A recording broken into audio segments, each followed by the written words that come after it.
예, 안녕하십니까. 우리는 교회 박광미 목사입니다. 그간 잘 지내셨는지요? 오늘은 지난 시간에 이어서 2강 사람에게 보내시는 하나님 그 두 번째 시간을 함께 공부하도록 하겠습니다. 지난번 시간에는 그 성경의 비추어 보기 1번까지 했습니다. 보내기 위해서 능력을 주시는 하나님. 우리를 보내시는데 늘 그저 보내지 않고 우리에게 능력을 갖춰 보내시는 분이다. 그러므로 우리가 하나님께 은혜 받았다라고 할 때는 나에게 은혜를 그저 가두어 두고 그 은혜를 소유하라는 것이 아니고 그 은혜와 그 사랑과 그 능력을 가지고 세상으로 나가도록 보냄받았다라는 것에 대해서 우리 함께 이야기를 나눴습니다. 이제 오늘은 그 보내시는 하나님 두 번째입니다. 두 번째는 보내기 위해서 하나님은 우리에게 복을 주신다는 거예요. 복 주시는 이유가 우리를 보내시기 위한 것이다 라는 것도 기억해야 된다는 겁니다. 하나님은 복의 근원이시고 우리에게 복을 아끼지 않는 분이십니다. 항상 좋은 것들은 하늘의 아버지께로 온다는 믿음이 우리에게 있죠. 마찬가지로 그런데 하나님이 우리에게 왜 복을 주실까? 그 이유를 우리가 날마다 좀 묵상하고 성찰해야 될 필요가 있어요. 안 그러면 복에 대해서 욕심내고 복을 소유해서 내 것으로 만들고 조금 더 나누지 않으려는 그런 욕심장애가 될 위험이 있기 때문입니다. 하나님은 그 주신 복을 나눌 때 비로소 영광 받으시는 줄 믿습니다. 우리 창세기 12장 1절로 2절 말씀, 아브라함에게 복을 주시는 장면 아닙니까? 우리 같이 한번 읽어보겠습니다. 여호와께서 아브라함에게 이르시되 너는 너의 고향과 친척과 아버지의 집을 떠나 내가 내게 보여줄 땅으로 가라. 내가 너로 큰 민족을 이루고 내게 복을 주어 내 이름을 창대하게 하리니 너는 복이 될지라. 너는 복이 될지라. 인데이 스타터 30페이지 넘어와 보시면 이 말씀을 근거로 하여서 우리가 같이 한번 생각해 볼 질문들이 나옵니다. 첫 번째 질문은 이 본문에서 하나님은 아브라함을 어디론가 보내신다. 그런데 하나님은 아브라함을 어떻게 보내시는가? 또 하나님은 왜 아브라함에게 복을 주어 보내셨을까? 한번 여러분 대답을 해보십시오. 잠깐 멈춰놓고 답을 하셔도 좋아요. 하나님은 아브라함을 부르시고 그냥 부르심으로 끝나는 게 아니고 그 부르신 이유가 보내심이다라는 것을 알려주시면서 너 가라는 거예요. 근데 어디 갈 곳을 분명하게 지정해주지 않고 그냥 너의 본토 친척 아비의 집을 떠나라 이렇게 명령하시는 것이죠. 얼마나 황당합니까? 그러나 하나님은 빈손으로 떠나보내시는 분이 아니고 아브라함에게 복이 될지라 라고 복을 주시고 떠나보내신다는 것이죠. 우리도 마찬가지입니다. 우리의 부르심에는 항상 보내심이 함께 속해져 있는 것인데 우리를 보내실 때 등 떠밀듯이 절벽으로 떨어뜨리는 분이 아니시고 항상 능력과 더불어 우리에게 그 필요한 복을 허락하시는 것이죠. 혹시 여러분들 중에 아유 목사님 무슨 복이에요 지금 내 코가 석자고 내가 얼마나 힘든 줄 아세요? 복을 나누기는커녕 나에게 주어진 복이 아무것도 없습니다. 이런 분들은 크게 착각하고 계시는 거예요. 우리가 예수를 믿게 된 것만큼 큰 복이 없거든요. 그리고 찬송가 가사에도 있듯이 받은 복을 날마다 세어볼 수 있을 만큼 우리에게는 정말 많은 복들이 있어요. 하나님이 주신 복이 아닌 것이 없을 정도입니다. 물론 지금 힘들고 어려운 여정을 걷고 계시는 그 인생의 풍파를 만난 분도 분명히 계실 겁니다. 그러나 그렇다고 해서 지금이 어렵다고 해서 이미 나에게 주신 복이 저주가 되는 것은 아니거든요. 받은 복을 한번 세어보시고요. 그 가운데서도 우리가 나누기 원하시는 복이 무엇인지를 묵상해 볼 필요가 있습니다. 두 번째 문제를 보시면 갈라디아서 3장 1절부터 13절까지를 읽어보자 이렇게 돼 있어요. 여러분들 이 말씀을 지금 멈춰놓고 잠깐 읽어보시기 바랍니다. 하나님은 아브라함에게 주신 복을 어디까지 이르게 하셨는가? 여러분들 8절, 14절 한번 찾아보시면 거기 이제 답이 나와 있습니다. 특별히 오늘 창세기 말씀으로 다시 돌아가서 공동번역 성경을 보면요. 너는 복이 될지라 라는 그 2절을 어떻게 표현하고 있는가 하면 내 이름은 남에게 복을 끼쳐주는 이름이 될 것이다. 다시 한번 읽어볼게요. 내 이름은 남에게 복을 끼쳐주는 이름이 될 것이다. 이렇게 해석을 했어요. 그러니까 하나님이 아브라함에게 복을 주시고 그 복은 다른 사람에게도 복이 되도록 하는 그런 복이었다는 것입니다. 나만 복을 받는 것이 아니고 다른 사람에게 복을 끼치는 자가 되는 그런 역사가 아브라함에게 있었다는 것이죠.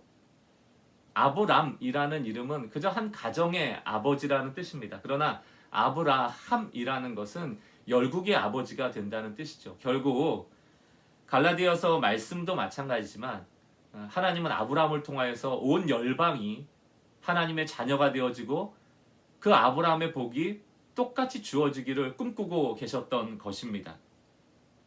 갈라디아서 3장 14절 말씀을 한번 읽어보겠습니다. 이는 그리스도 예수 안에서 아브라함의 복이 이방인에게 미치게 하고 또 우리로 하여금 믿음으로 말미암아 성령의 약속을 받게 하려 함이라. 예수 그리스도 안에서 아브라함의 복이 동일하게 우리에게 주어진 거예요. 그러니까 나는 복이 없다 생각하지 마십시오. 아브라함과 아니 더 큰 복을 우리가 받았고요. 아브라함에게도 그 복을 주실 때 열방을 향하여 나가라 하였던 것처럼 우리에게 예수를 믿게 되어진 복을 주신 이유도 믿지 않는 자에게 그 복을 나누라는 의미가 있다라는 것입니다. 그러므로 우리 성도 여러분들, 우리가 받은 은혜는, 우리가 받은 구원은, 우리가 받은 복은 결코 나에게 머물러 있을 수 없는 복이요, 하나님이 주실 때 내보내라고 주신 복인 것을 인정하고 나눔의 은혜가 있기를 주님의 이름으로 간절히 축원합니다. 이제 성경의 비춰보기 세 번째입니다. 하나님은 우리를 보내시는 분인데 특별히 지금도 보내실 일꾼을 찾으시는 하나님이시다. 왜 자꾸 일꾼을 찾으실까요? 그만큼 보내야 될 곳이 많기 때문입니다. 왜 나 같은 죄인을 택하셨을까? 왜 나같이 부족한 자를 택하셨을까? 왜 그렇겠어요? 내가 잘나서 일 잘할 수 있기 때문에 아니에요. 추수할 곡식은 많은데 일꾼이 적은 거예요. 할 일은 많은데 할 사람이 없는 거예요. 그래서 하나님은 추수할 일꾼들을 더 많이 부르시는 것입니다.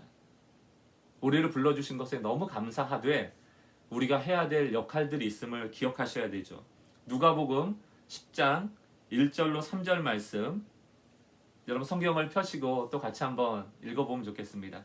누가복음 10장 1절에 3절입니다. 그 후에 주께서 따로 70인을 세우사 친히 가시려는 각 동네와 각 지역으로 둘씩 앞서 보내시며 이르시되 추수할 것은 많되 일꾼이 적으니 그러므로 추수하는 주인에게 청하여 추수할 일꾼들을 보내주소서 하라. 갈지어다 내가 너희를 보냄이 어린 양을 이리 가운데로 보냄과 같도다. 인생 스타터 31페이지, 이 말씀에 대한 문제가 두 가지가 있습니다. 첫 번째 문제를 한번 읽어보겠습니다. 자, 여러분 누가복음 10장 1절에서 3절 말씀을 보니까 하나님의 관심이 어디에 있습니까? 한번 여러분 답을 해보세요. 또 예수님은 하나님의 관심을 이루도록 우리에게 무엇을 기도하라고 하십니까? 여러분 한번 멈춰놓고 찾아보시기 바래요. 하나님의 관심이 어디에 있고 예수님은 우리가 무슨 기도하기 원하시는가? 우리는 신앙생활을 하면서 참 이기적일 때가 많습니다. 내가 관심을 기울이는 그 관심에 하나님이 관심 가져주기를 간절히 원하고요. 내가 갖기 원하는 바로 그것에 하나님도 좀 관심을 가져주셔서 좀 그거 나한테 주어질 수 있도록 도와주시면 좋겠다. 늘 이런 식이 많아요. 그런데 신앙은 나의 관심에 하나님을 이렇게 끌어들이는 것이 아니고 하나님의 관심에 우리가 귀 기울이는 것이죠. 하나님이 무엇을 기뻐하실까? 하나님은 어떤 목적으로 나를 부르셨을까? 이렇게 나에게 은혜 주시는 이유가 무엇일까? 때로는 왜 나에게 이런 고난을 주실까? 그 하나님의 목적과 하나님의 관심에 귀 기울이는 것, 이것이 신앙의 굉장히 중요한 포인트입니다. 또 하나님은 나의 문제를 해결하는 문제 해결용 신이 아닙니다. 온통 우리는 내 문제에 집중하고 하나님이 내 문제에 들어오셔서 이 문제 해결해 주기를 간절히 바라죠. 아니 물론 하나님은 우리를 긍휼히 여기시는 분이기 때문에 우리의 문제를 해결도 해 주시죠. 그러나 하나님을 문제 해결용 신으로 보는 것은 문제가 있는 신앙입니다. 오히려 하나님이 지금 무엇에 문제 삼고 있는가? 하나님의 고민은 무엇인가? 거기에 우리도 함께 고민하는 것, 그것이 신앙의 바른 길이죠. 하나님이 이 땅을 바라보면서 하나님은 도대체 무슨 관심이 있을까? 그 관심에 나도 관심 갖는 것. 하나님이 바라보는 눈으로 우리도 바라보는 것. 하나님이 가시는 그 걸음에 우리도 함께 걸어가는 것. 그것이 신앙 아니겠습니까? 하나님은 온통 추수에 관심이 있으세요. 이 추수라는 건 결국 구원이죠. 인류를 살려내는 일입니다. 두 번째 문제를 보시면요. 내가 바로 추수에 참여하도록 보내심을 받은 일꾼이라고 생각하는데 여러분 동의하십니까? 지난 강좌에서도 얘기했지만 우리는 보냄을 받은 선교사라는 생각은 잘 안 해요. 늘 보내는 선교사. 나는 교회에 있을 테니까 교회 밖으로 나가서 선교하고 교회 밖으로 나가서 전도하는 일은 다른 사람이 하라고 늘 우리는 교회 안에 보내기만 하는 선교사처럼 살아갈 때가 얼마나 많습니까? 그러다 보니까 나 같은 사람이 무슨 전도를 해, 나 같은 사람이 무슨 선교를 해, 나 같은 사람을 하나님이 왜 보내시겠어? 이런 생각을 합니다. 그러나 우리를 보내시려는 목적이 아니었다면 왜 부르셨을까요? 하나님은 우리를 부르실 때 보내기 위해서 부르셨다니까요. 이 신앙의 목적을 놓치면 우리가 자꾸 영적인 비만에 걸려요. 뭔가 은혜는 많이 받는데 자꾸 신앙의 실력이 약해지고 신앙의 체력이 약해지는 그런 상황이 되는 것입니다. 그러므로 우리 사랑하는 성도 여러분들, 하나님은 이 추수를 위하여서 구약시대 내내 선지자를 보내셨고요. 심지어는 자기 아들 예수를 보내셨습니다. 그런데 인간은 그 선지자들을 핍박했고 그 아들을 죽이는 데까지 이르죠. 그럼에도 불구하고 예수님이 왜 이 땅에 오셨습니까? 왜 핍박받는 선지자들이 이 땅에 있었어야 됩니까? 그것은 인류를 구원하기 위한 것이에요. 우리 역시 마찬가지입니다. 오늘 이 시대를 살아가는 선지자로 우리가 부름받은 것이고요. 우리가 예수님이 하신 일을 그대로 이어가는 제자로 살아가라고 우리를 부르신 것입니다. 그러므로 요한복음 20장 21절 말씀에 우리가 좀 주목할 필요가 있죠. 한번 읽어보겠습니다. 예수께서 또 이르시되 너희에게 평강이 있을지어다. 아버지께서 나를 보내신 것 같이 나도 너희를 보내노라. 하나님께서 나를 이 땅에 보내신 목적 같이 나도 너희를 똑같은 목적으로 보내노라. 이 말씀 아닙니까? 우리에게 보냄받은 선교사로서의 사명이 있음을 이제는 더 이상 저항하지 마시고 난 아니야 라고 하지 마시고 예외 없이 보내시는 그 하나님 앞에 아름답게 일꾼으로 쓰여지는 인생들 되시길 바랍니다. 인대인 스타터 33페이지로 넘어오시면요. 이제 2강을 마무리하는 내용들이 담겨져 있습니다. 맨 위에 이제 내용에 제가 읽을 거리를 좀 드렸는데요. 리처드 바크의 갈매기의 꿈의 한 부분입니다. 제가 한번 읽어보겠습니다. 갈매기 대부분은 비행에 대해 아주 간단한 사실 이상은 배우지 않는다. 그러니까 해안에서 먹이가 있는 곳으로 갔다가 돌아오는 방법만 배운다. 그들에게 중요한 것은 비행이 아니라 먹이다. 하지만 조나단에게 중요한 것은 먹이가 아니라 비행이었다. 갈매기 조나단 리빙스턴은 무엇보다도 하늘을 나는 게 좋았다. 여러분 이 책을 읽어보신 분이 많이 계실 거예요. 여느 갈매기들은 그저 먹이를 구하기 위해서 아주 해안에서 가까운 지역에만 잠깐 가서 물고기를 잡아먹고 다시 편안한 육지로 돌아왔습니다. 날개가 있지만 그 날개의 이유는 그저 먹이를 먹을 때 잠시 나갔다 오려고 할 때만 쓰는 날개였어요. 그러나 이 주인공 조나단 리빙스턴은 비행하고 싶었다는 거예요. 그 날개가 진짜 존재하는 목적은 날기 위한 것이다. 이제 그 내용이 이 책의 이 글의 핵심 내용 아닙니까? 그렇다면 여러분도 한번 이 글에 비추어 나를 돌아보시기 바랍니다. 인대인 스타터 33페이지 그 중간을 보면 이 글에 대한 여러분의 좀 성찰을 적어보시라고 빈칸이 있습니다. 그 문제를 한번 읽어볼게요. 보내심을 받았다는 분명한 목적을 잃어버린 채 신앙생활을 한다면 어떤 모습이 될까? 우리가 보냄받았다는 걸 놓친 채 그저 부름받은 자로서 교회에만 머물러 있으면 우리의 신앙이 어떻게 될까요? 그 다음이요. 단지 먹고 살기 위해 날기만 반복하는 여느 갈매기와 나는 어떤 차이가 있을까? 여러분 한번 생각해 보세요. 여러분은 그냥 먹이를 구하러 잠시 비행하는 갈매기입니까? 아니면 그 날개의 목적대로 하늘로 비상하기를 꿈꾸는 갈매기 조나단 리빙스턴입니까? 저는 하나님이 조나단과 같이 그 날개를 주신 이유를 분명히 알고 살아가길 원하신다고 믿습니다. 여러분 스스로 한번 돌아보시길 바랍니다. 33페이지 밑에 또 읽을 거리가 좀 있는데요. 교회를 이제 에클레시아라고 부릅니다. 에크, 밖으로부터 클레시아, 부름받았다라는 뜻이에요. 그래서 교회는 하나님께서 특별히 세상으로부터, 죄로부터, 어둠으로부터 불러내어 부른 자들의 모임이 바로 교회, 에클레시아입니다. 그러나 이 에클레시아라는 것은 모여서 거기서 밥 먹고 잠자고 놀고 이러라고 소집하는 것이 아니고 뭔가 목적을 가지고 모였다가 그 목적을 논의하고 회의하고 뭔가 이렇게 해야겠다라고 충분히 모여서 잘 이야기를 나눴다면 이제는 이렇게 나가라는 거예요. 마치 반상회 같은 겁니다. 우리가 회의할 때 어떤 목적이 있잖아요. 어떤 안건에 대해서 논의하고 해결하고 혹은 실천사항을 정리하고 이러려고 모이잖아요. 근데 여러분 반상회 가가지고 그냥 거기서 회의도 하고 자고 먹고 안 나옵니까? 아니잖아요. 뭔가 회의가 끝났으면 그것을 실천하기 위해서 나가야 되잖아요. 에클레시아가 그런 것입니다. 모여서 우리가 무언가를 다짐했다면 이제 나가서 그것을 실천하는 삶도 필요하다는 것입니다. 자, 이런 의미에서 34페이지 가시면 지금 교회에서 행해지고 있는 수많은 프로그램들을 한번 여러분 떠올려 보세요. 그리고 거기에다가 왜? 라는 이유 한번 붙여보세요. 선교, 주일학교, 찬양, 예배, 소그룹 왜 할까요? 왜 할까요?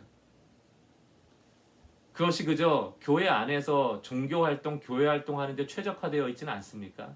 과연 그 모이는 목적이, 훈련하는 목적이, 예배하는 목적이, 찬양하는 목적이 우리가 세상 속으로 나아가 그리스도인답게 살아가는 삶을 지향하고 있는가? 여러분 살펴보셔야 됩니다. 영상을 잠깐 멈춰놓고 한번 고민해 보시고요. 이제 마지막으로 35페이지 오늘의 결단, 이강을 통해서 새롭게 깨달은 것 한번 여러분 정리해 보시고요. 또 내가 깨달은 대로 무엇을 실천할 수 있을까도 한번 생각해 보시길 바랍니다. 그리고 마지막으로 모든 성도는 이제 인대인이다. 지난 시간에 이제 30페이지에서 58페이지까지 좀 읽어오시라 얘기를 드렸는데요. 그 내용 중에 내가 새롭게 깨달은 게 있다면 한번 적어보시고 다음 시간에 오실 때는 모든 성도는 이제 인대인이다라는 단행본 책에 60페이지에서 113페이지까지를 읽어오시기를 바랍니다. 인대인 스타터는 이 단행본 책과 함께 저희가 진행하고 있습니다. 그래서 여러분들이 단행본 책의 내용들도 같이 읽으시면서 이 인대인 스타터 공부를 하시면 조금 더 인대인 제자 훈련에 효율적으로 임할 수 있다고 생각이 듭니다. 다음 강의에서는 이제 3강으로 들어가는데요. 다음 강의 만날 때까지 건강하시기 바랍니다.